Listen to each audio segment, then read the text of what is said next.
Welcome back. It's time for business, and I'm joined by William Edwards. Hello again. Hi, Claire. William, starting off again with that bad news for France. That's right. Moody's is the latest credit ratings agency to downgrade France from AAA to AA1, they're calling it. So it comes nearly a year on from Standard & Poor's decision to do much the same thing. Let's take a look at what the reaction's been like so far. Losing its top credit rating for the second time this year, Moody's ratings agency downgraded French debt one notch to AA1. In the wake of the news, the euro dropped 0.2% against the dollar. In January, Standard & Poor's also stripped its AAA rating away from France. Moody's made the decision only days after the Élysée announced new reforms, signaling that they might not be radical enough. The country's finance minister tried to shift blame to the previous government. It's an indictment of past management. It's also an encouragement to quickly put into place reforms that we have already announced and will take us in the right direction. Optimism, but Moody's remained skeptical. The ratings agency gave France a negative outlook, meaning more downgrades could be on the way. The French economy has failed to grow for 3 straight quarters, and unemployment is at a 13-year high. French President François Hollande was elected this year pledging growth and ending austerity measures, but analysts say he must accelerate reforms to boost competitiveness and loosen labor laws. France is the Eurozone's second largest economy behind Germany, and the downgrade raises fears the region's debt crisis is worsening. So how much of an impact is this really going to have on France then? Well, let's see. Moody's say the downgrade is linked both to low growth prospects and the trouble in the Eurozone over debt concerns. Now, there are worries, of course, that France is heavily exposed to the debt crisis, and every one of these bailout packages for Greece, Spain, Ireland, they're all based on the fact that France and Germany can borrow at low rates. If this were to affect that in any way, that would be a major problem for France.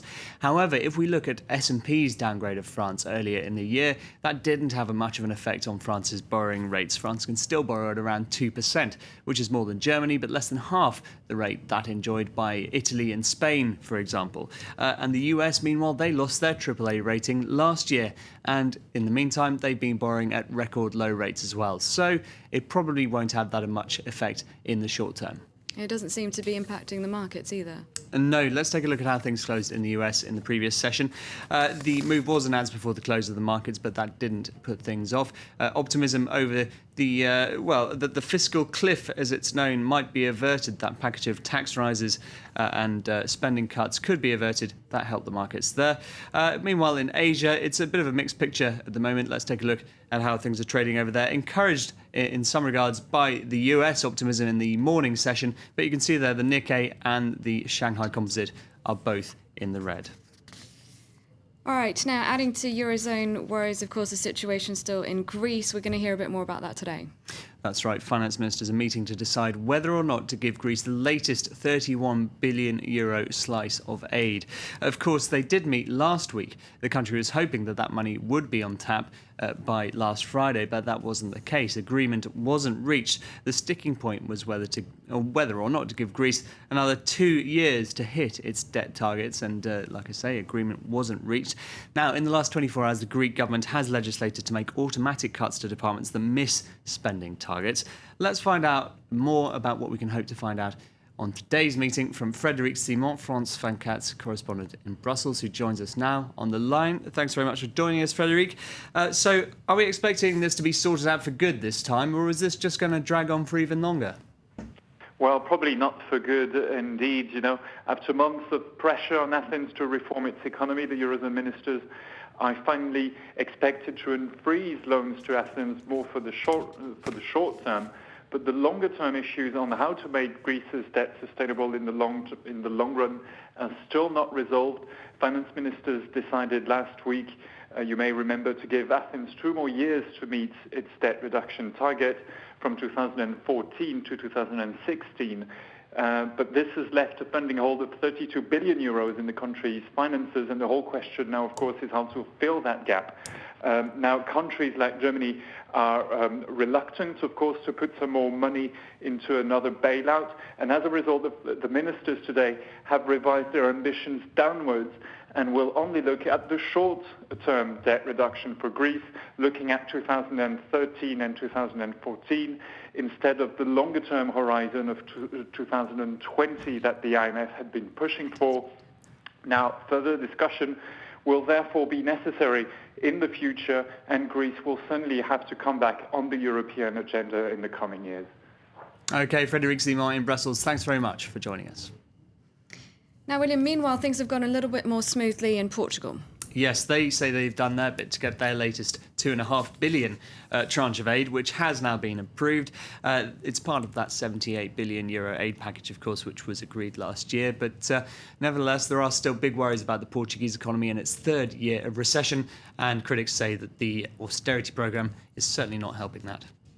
And the latest effect of the Eurozone crisis has been announced just in the last couple of hours. Yeah, this is news that the United States has overtaken Europe as China's biggest export market. China says that the US has bought up $289 billion worth of goods so far this year, and the EU is a few $billion behind that.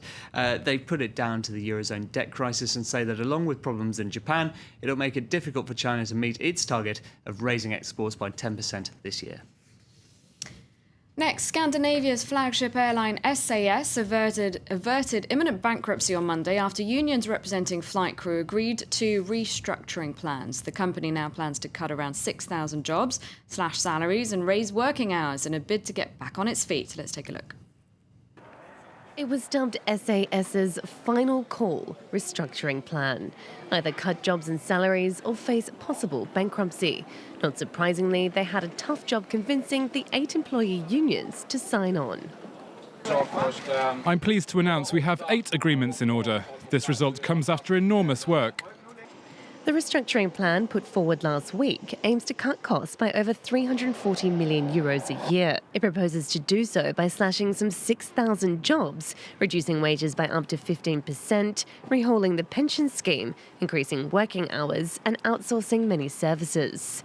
The measures are a precondition for SAS to receive a €407 billion loan from its banks and the 3 governments, Sweden, Denmark and Norway, which together own 50% of the company.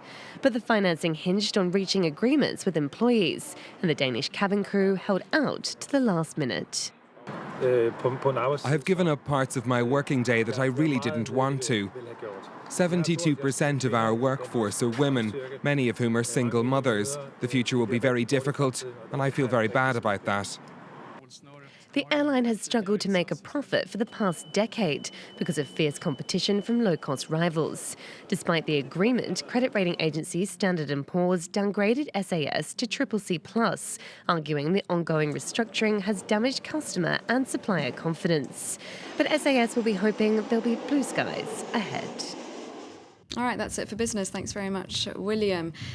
Moving on to web news now, and the Israeli president's official website and that of the armed forces targeted by hackers. First, though, clashes between protesters and police in southern China.